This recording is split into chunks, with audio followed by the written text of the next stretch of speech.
दोस्तों, स्वागत है आपका यूके इंस्पायर्ड चैनल कहानियों की दुनिया में। आज की कहानी है मूर्ख कौन। किसी गांव में एक सेठ रहता था। उसका एक ही बेटा था जो खेती किसानी के काम से परदेश गया हुआ था। सेठ की बहू एक दिन कुएं पर पानी भरने गई। घड़ा जब भर गया तो उसे उठाकर कुएं की मुंडेर पर रख दिया और अपना हाथ मुंह धोने लगी। तभी कहीं से 4 राहगीर वहां आ पहुंचे। एक राहगीर ने बोला, बहन, मैं बहुत प्यासा हूँ, क्या तुम मुझे पानी पिला दोगी? अब सेठ की बहू को पानी पिलाने में थोड़ी झिझक महसूस हुई, क्योंकि वह उस समय थोड़े कम कपड़े पहने हुए थी और उसके पास न लोटा था न गिलास था जिससे वह राहगीरों को पानी पिला सके। इसी कारण वहां उन राहगीरों को पानी पिलाना उसने उचित नहीं समझा। बहू ने उनसे पूछा कि आप कौन हैं? राहगीर ने उत्तर दिया, मैं एक यात्री हूँ बहन। बहू बोली, यात्री तो संसार में 2 ही होते हैं, आप उन दोनों में से कौन हैं? अगर आपने मेरे इस सवाल का सही जवाब दे दिया तो मैं आपको पानी अवश्य पिला दूंगी, नहीं तो मैं पानी आपको नहीं पिला पाऊंगी। बेचारा राहगीर उसकी बात का कोई जवाब नहीं दे पाया। तभी दूसरे राहगीर ने पानी पिलाने का निवेदन किया। बहू ने दूसरे राहगीर से भी यही क्वेश्चन किया कि अच्छा, तो आप बताइए कि आप कौन हैं? तो दूसरा राहगीर तुरंत बोला, मैं तो एक गरीब हूँ बहन। अब सेठ की बहू बोली, भैया, गरीब तो केवल 2 ही होते हैं इस दुनिया में, आप उनमें से कौन हो? यह प्रश्न सुनकर दूसरा राहगीर भी चकरा गया। उसको कोई जवाब नहीं सूझा तो चुपचाप पीछे हट गया। अब बारी है तीसरे राहगीर की। तीसरा राहगीर बोला, बहन, मुझे तो बहुत प्यास लगी है, ईश्वर के लिए तुम मुझे पानी पिला दो। तो फिर बहू ने पूछा, आप कौन हैं? तीसरा राहगीर बोला, बहन, मैं तो एक अनपढ़ गवार हूँ। यह सुनकर बहू बोली, अरे भाई, अनपढ़ गवार तो इस संसार में बस 2 ही होते हैं, आप उनमें से कौन हो?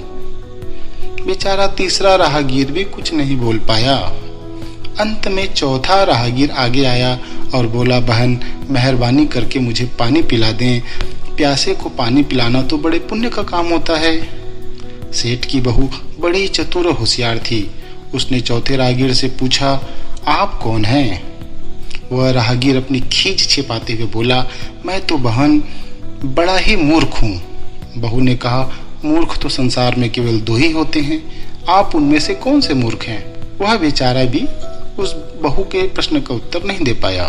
चारों राहगीर बिना पानी पिए वहां से जाने लगे तो तुरंत बहू बोली, यहाँ से थोड़ी ही दूर पर मान्यवर मेरा घर है, आप लोग कृपया वहां चलिए, मैं आप लोग को वहां अपने घर में पानी पिलाऊंगी। चारों राहगीर उसके घर की तरफ चल पड़े। अब चतुर बहू ने इसी बीच पानी का घड़ा तुरंत उठाया और वो छोटे रास्ते से अपने घर पहुंच गई। उसने घड़ा घर में रखा और अपने कपड़े ठीक ठाक किए। इतने में वो चारों राहगीर उसके घर पहुंच गए। तब बहू ने उन सभी राहगीरों को गुड़ और पानी पिलाया और पानी पीने के बाद वे राहगीर अपनी राह पर चल पड़े। सेठ उस समय घर में एक तरफ बैठा ये सब देख रहा था। उसे बड़ा दुख हुआ। वो सोचने लगा कि इसका पति तो व्यापार करने के लिए परदेश गया है और ये उसकी गैर हाजिरी में प्राय मर्दों को घर पर बुलाती है और उनके साथ हंसती बोलती है। इसे तो मेरा भी लिहाज नहीं है।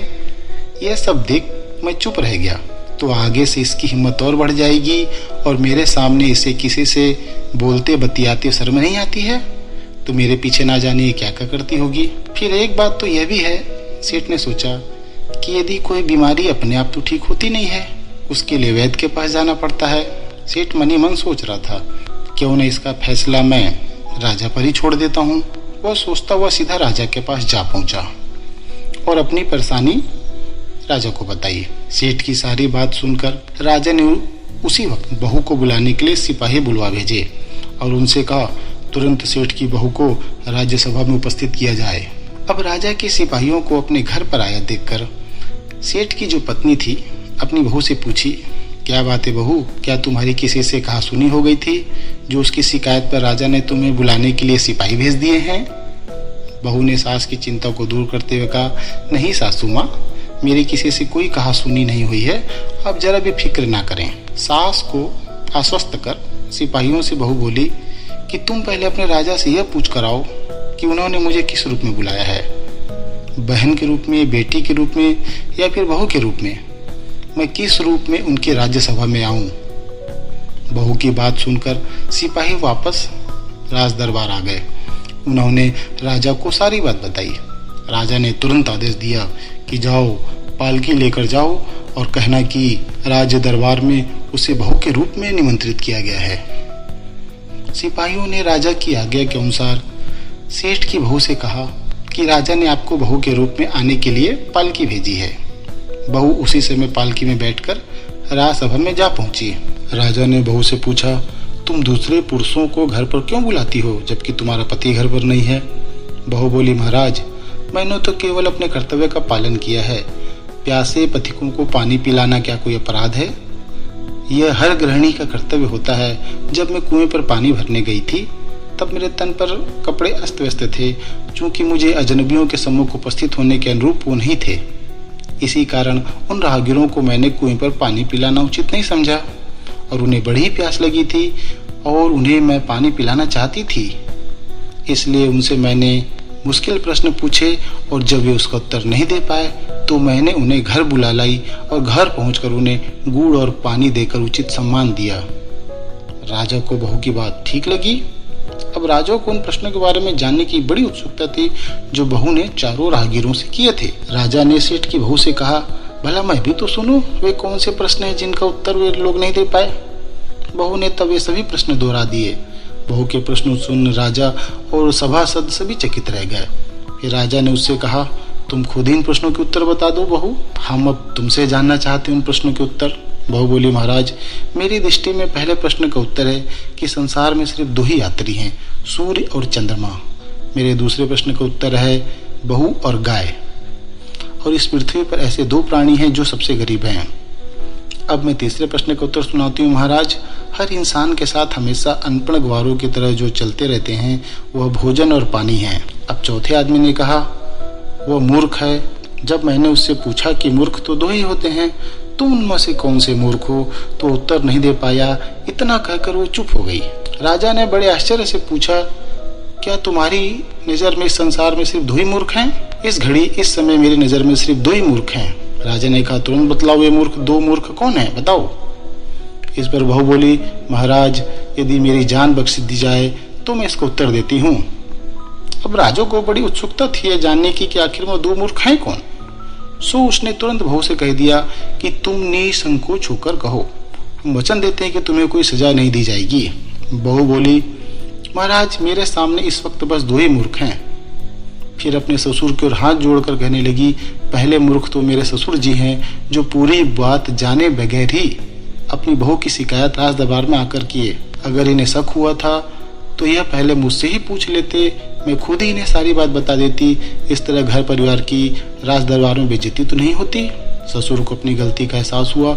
उसने बहू से माफी मांगी और बहू लेकिन चुप रही। राजा ने तब पूछा, दूसरा मूर्ख कौन है, बताओ। बहू ने कहा, दूसरा मूर्ख इस राज्य का खुद राजा है, जिसने अपनी बहू की मान मर्यादा का जरा भी ख्याल नहीं रखा और बिना सोचे समझे ही बहू को भरी राजसभा में बुलवा लिया। बहू की बात सुनकर राजा पहले तो क्रोध से आग बबूला हो गया, परंतु तभी सारी बातें उसकी समझ में आ गई और समझ में आने पर राजा ने बहू को उसकी समझदारी और चतुराई की सराहना करते हुए उसे ढेर सारे पुरस्कार दिए और उसके साथ ससम्मान विदा किया। तो दोस्तों, इस चैनल पर हम ऐसी कहानियाँ लगातार लाते रहेंगे। चैनल को लाइक एवं सब्सक्राइब अवश्य करिए। धन्यवाद।